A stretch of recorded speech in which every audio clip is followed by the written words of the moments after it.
Hi, I'm Barton Failer from FANUC Robotics, Automotive Component Industrial Paint Group. And I'd like to demonstrate to you PaintTOOL line tracking setup and playback. First, we'd like to review the hardware required. You will need a quadrature encoder attached to the conveyor, typically near the robot. It's wired to the robot controller line tracking module. You will also need a start switch typically located near the robot, sometimes in the spray booth, that will initiate the tracking of the conveyor.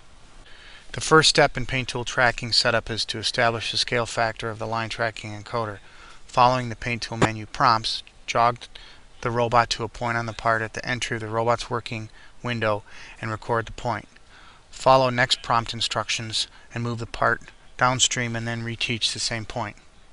PaintTOOL calculates the scale factor in pulses per millimeter of conveyor travel. Also, you will need to measure and record the distance along the conveyor from the center of the robot to the tracking detect limit switch. The tracking frame is the coordinate frame the robot uses for shifting of the path along the conveyor. Typical paint robot installations have the robot perpendicular to the conveyor, and all that is required is to define the direction on conveyor travel past the robot.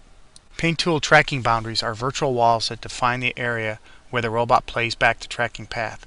To define the working window, follow the prompts to establish the in- and outbound windows. Path teaching occurs with the part stationary. The example shows the recorded points in the simple path. The gun on and off positions are defined at the desired locations. During playback, PaintTOOL tracking software segments the path into paint strokes defined as a series of positions between gun on and gun off instruction. The software calculates the position of the robot and path and will not start a paint stroke until the entire stroke is within the defined boundaries.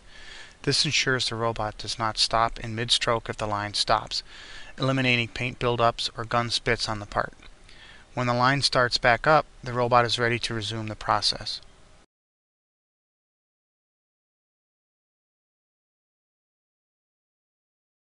In this example, each segment is a paint on-off stroke, and you can see the robot track with the conveyor line until each stroke is within the robot boundaries. In this next example, the overall motion remains the same, but the only off node is at the end of the path as opposed to each stroke.